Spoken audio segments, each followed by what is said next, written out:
Hi, my name is Jordan. I'm a senior studying integrative studies with a concentration in women and gender studies and a minor in leadership. I'm here today with Dr. David Powers Corwin, and we are going to talk a little bit about Women's Studies 208, which is an introduction to LGBT studies course.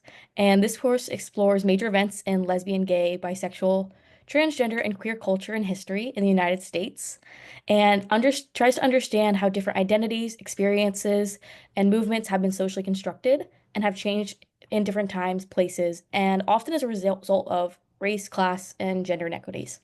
So, Dr. David, you've been teaching this course for a while now.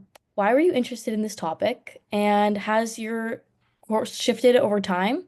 And kind of how has the content shifted over time as well? So thanks for asking these questions, Jordan. So my interest in this topic, this is the type of course I really went to school to teach. I also I love getting the opportunity to work with all of our LGBTQ studies minors and our women and gender studies majors because they all have to take this course in this way. So it drew me to that. I also love it's shifting the course over time. My predecessors that developed it and taught it very much did it as a survey course. And after getting student feedback and seeing what students did and didn't know, I shifted it to a queer history course. So it really is a queer history course dating back to ancient Egypt and working our way up with a big emphasis on the 20th century. And so I've shifted it over time.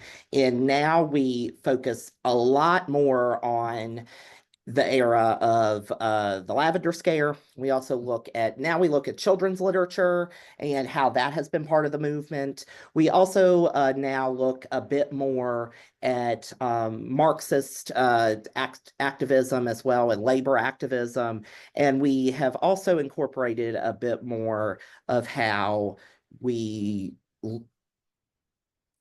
Asian and Latina folks have also been at the forefront of queer activism.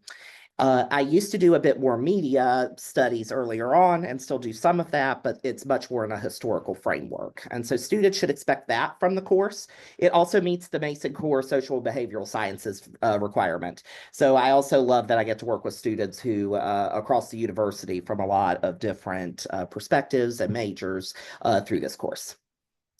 And so, Jordan, you took the course a few years ago. So, what was your experience and how has it shaped your learning in other courses? Yeah, so I took this course as a part of my women and gender studies requirement, kind of not knowing what to expect going in. This was my first kind of introduction to LGBT studies, and I loved it.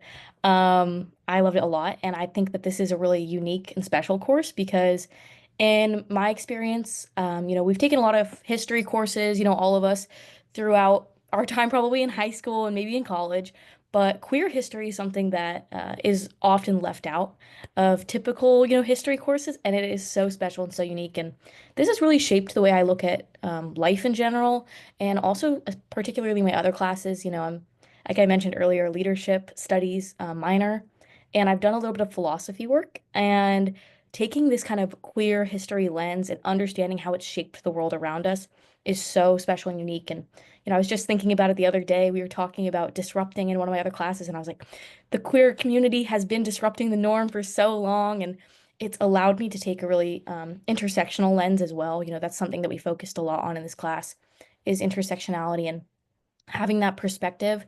It really just benefits you, I think, in general, but also in your other courses. So, yeah, I loved the course.